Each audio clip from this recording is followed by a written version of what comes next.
Okay, let's dive right in. If you've been in facility management for a bit now, maybe say 3, 5, even 10 years, you've probably got the day-to-day down pat, the drill, keeping everything humming along. But maybe you're hitting that point where you're asking, okay, what's the next level? How do I really step up? Yeah, that's a common place to be. You're good, but you want more. Recognition, maybe. That's right. Exactly. And we looked at this guide you shared, focused right on this. It points to the Certified Facility Manager, the CFM, and it frames it not just as, another cert, but maybe the career upgrade you need. Right. It's positioned as a pretty significant step. So our goal here is to use this guide to break down how someone like you, an intermediate pro, can tackle the CFM. We want to give you confidence, a clear plan. The guide lays out 5 practical steps, and we'll walk through them. Sounds good. And the guide jumps right into defining the CFM, Certified Facility Manager. It's Yeah. from IFMA. That's the International Facility Management Association. And they call it a global benchmark. That sounds pretty serious. It is. It signifies you're proficient across the whole spectrum. Buildings, yeah, obviously, but also people, systems, sustainability, finance, basically managing the whole built environment like a pro. So it covers operations, safety, energy, contracts, Yeah. the hands-on stuff. But also the bigger picture stuff. Leadership, strategy, finance, all of it. And crucially, the guide stresses this isn't about learning FM 101, it's validating the knowledge you already have. Okay. So it assumes a certain level of experience. Exactly. It shows you can make those critical decisions, safety, efficiency, strategy, not just follow procedures. Right. So it's less learning the ropes and more proving you can steer the ship. Makes sense. Which brings us straight to the next big question. Are you eligible? What are the requirements? Good question. The guide pulls the criteria straight from IFMA. There are 2 main paths. Path 1, you need a bachelor's degree plus at least 3 years of relevant FM experience. Okay. Degree plus 3 years. Path 2, no degree. Then you need at least 5 years of relevant experience. 5 years. Okay. Yeah. But there's a catch, right? The guide mentioned something specific about the type of experience. Yes, absolutely critical point. Your experience can't just be in one narrow area. It has to cover at least 5 of IFMA's 11 core competencies. 11 competencies. Okay, what are those? The guide lists them out. Let's see. Operations and maintenance, finance and business, leadership and strategy, risk management, project management, real estate, sustainability, communication, quality, human factors, and technology. It's pretty broad. Human factors, quality. Those might not be top of mind for everyone focusing on, say, HVAC or budgets. Right, but they're crucial. Human factors is about the people, their comfort, safety, productivity. Quality is about systems, continuous improvement. The guide really recommends sitting down and actively mapping your own responsibilities to these 11 areas. So figuring out where your day-to-day work fits into this IFMA framework. Exactly. And it says this isn't just for the application form. It actually helps you figure out where you're strong and maybe where you need to brush up for the exam later. It's a strategic exercise in itself. That makes a lot of sense. Sort of a self-assessment step. Okay, so you confirm the years, you map your experience to at least 5 competencies. Yeah. You know you're eligible. What's next? Actually applying. Yep.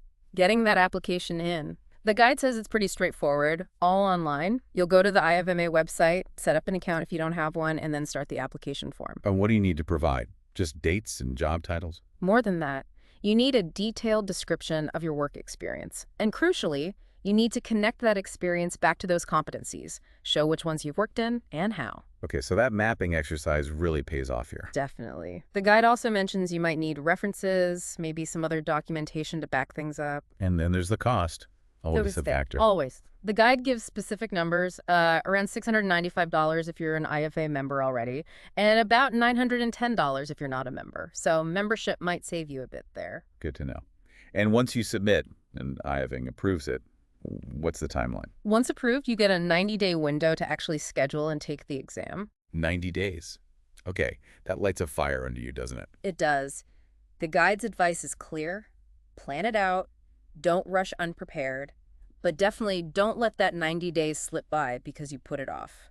Find that sweet spot. That 90-day window. Yeah. Yeah, that's real pressure. Especially when you're working full-time, probably juggling a million things. How do you realistically study for something like this? It feels like taking on another job. It can feel like that for sure, but the guide frames the study approach as smart studying. Remember, the core idea is you already have the knowledge from your experience. Right, it's not learning from zero. Exactly. The studying part is more about aligning what you know with IFMA's framework, their expectations, and that strategic decision-making angle. So how do you do that smartly? What resources or strategies does the guide suggest? It gives a really practical list. First off, get the official IFMA CFM exam reference book. That's your main guide. Then focus your study time on those 11 core competencies. They structure the exam. Okay, use the competencies as a study guide. And critically, don't just passively read. The exam is scenario-based. It tests how you think and make decisions in real-world FM situations. So the guide stresses practicing decision-based questions. So less about define HVAC and more like, your main chiller just went down on a Friday afternoon in July.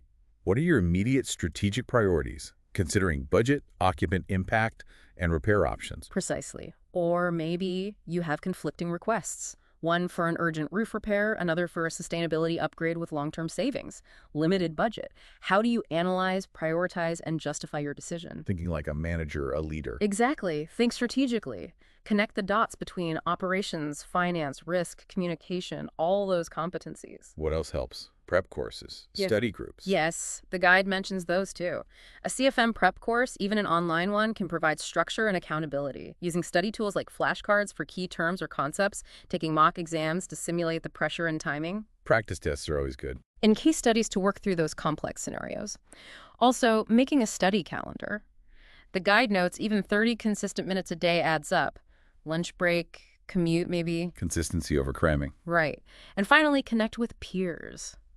The guide suggests joining LinkedIn or maybe WhatsApp groups for CFM candidates. Sharing tips, asking questions, that community aspect helps a lot. That all sounds very practical. Focusing on application, not just memorization. Mm. So you've put in the study time, you feel ready. What's the actual exam day like? And what happens after you hopefully pass? Okay, the exam itself, it's computer-based, taken at a testing center. You'll get 180 multiple choice questions. 180. Wow. How long do you get? You get 4 hours, which sounds like a lot, but with 180 questions, you need to pace yourself. So about a minute and a half per question, roughly. Roughly, yeah.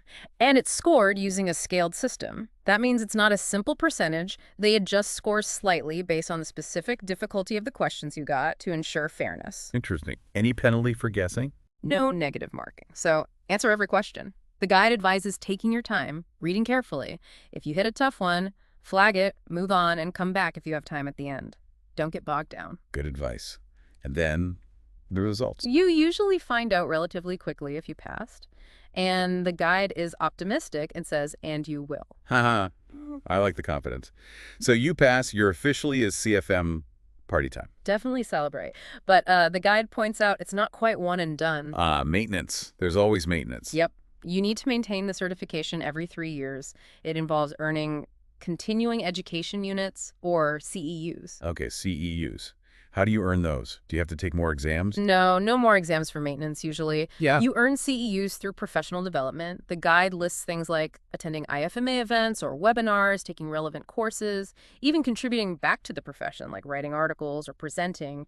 You log these activities. So it's about staying active and current in the field. Exactly. The whole point is to keep your knowledge fresh, stay updated on new trends, technologies, regulations.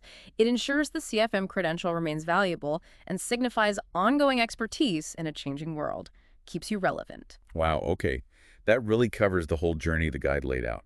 Understanding the CFM, checking eligibility, the application process, studying SMART, the exam itself, and then keeping it current. Those 5 steps make it feel much more manageable. Yeah, it breaks it down nicely.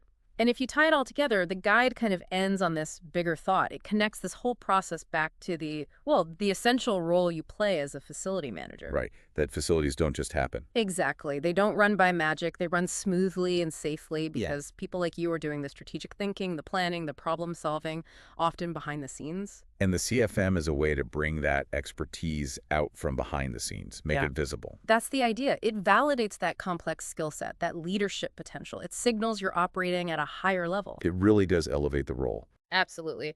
So maybe here's a final thought for you, building on that idea from the guide. Think about this. The guide suggests the CFM isn't just good for your career path, it's also a signal to the wider business world about the critical, complex expertise needed to manage the built environment properly. So, how does achieving this kind of benchmark potentially lift the perception and the recognition of the entire FM profession, not just your own skills? Something to chew on.